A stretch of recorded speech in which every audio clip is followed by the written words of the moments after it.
اب حضور اکرم علیہ الصلوۃ والسلام کے اوپر ایک شخص شاعری میں گالی گلوچ کرتا تھا۔ آپ کی زندگی مدینہ پاک میں ایک یہودی تھا، کعب بن اشرف۔ وہ شاعری کر کر کے حضور صلی اللہ علیہ وسلم کو ستاتا تھا، آپ کا استہزاء کرتا تھا، مسلمانوں کا مذاق اڑاتا تھا۔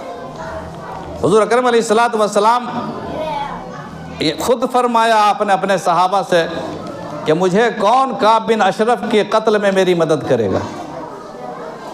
کیا اس پر دلیلیں واضح نہیں تھی؟ کعب بن اشرف یہودی تھا، کوئی جاہل نہیں تھا، یہودی تھا، تورات کا عالم تھا، کتابیں پڑھتا تھا وہ۔ اور قرآن کریم کی شہادت یہ ہے کہ سارے یہودی یعرفونہ کما یعرفون ابناءہم، رسول کو اس طرح پہچانتے تھے جیسے اپنے بچوں کو پہچانتے ہیں۔ ان کو کوئی شک نہیں تھا کہ حضور صلی اللہ علیہ وسلم آخری نبی نہیں ہے، لیکن اس یقین کے واضح ہونے کے باوجود بھی اس شخص نے اس طرح کی حرکت کی۔ چنانچہ ایک صحابی نے جا کر کے ان کو قتل کیا آپ کی اجازت سے۔ اس کا پورا واقعہ ہے، بخاری شریف میں موجود ہے، پوری تفصیل ہے کیسے کیسے اس کے یہاں گئے پھر قتل کیا۔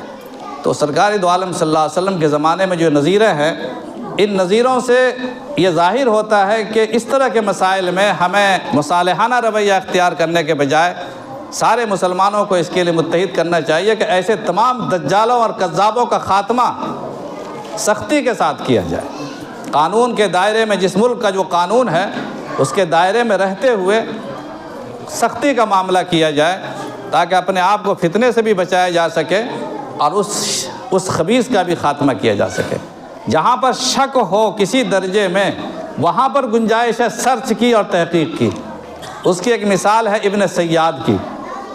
اللہ کے نبی صلی اللہ علیہ وسلم کے زمانے میں ایک آدمی ابن سیاد نام کا پیدا ہوا تھا، آپ نے سنا ہوگا شاید، ابن سیاد۔ ابن سیاد کی اس پر پیشانی پر کچھ ایسا ابھرا ہوا تھا جس سے اس کی شکل و صورت ایسی تھی کہ وہ دجال کے مشابہ، دجال جو آنے والا ہے نا، جس طرح مسیح موعود حضرت عیسیٰ تشریف لانے والے ہیں، دجال بھی خبیث آنے والا ہے، اس کی بھی حضور صلی اللہ علیہ وسلم نے پیشین گوئی کی ہے۔ تو حضور اکرم علیہ الصلوۃ والسلام کو بہت ساری چیزیں، فتنوں کا اور چیزوں کی آمد کا علم دیا گیا تھا، مگر کئی چیزوں کے بارے میں یہ وضاحت معلوم نہیں تھی کہ کب یہ فتنے آنے والے ہیں۔ تو دجال کا فتنہ جو سب سے بڑا فتنہ ہے، فتنہ اکبر ہے، جو شکیل بن حنیف سے بھی زیادہ خطرناک ہوگا، وہ بھی آنے والا ہے۔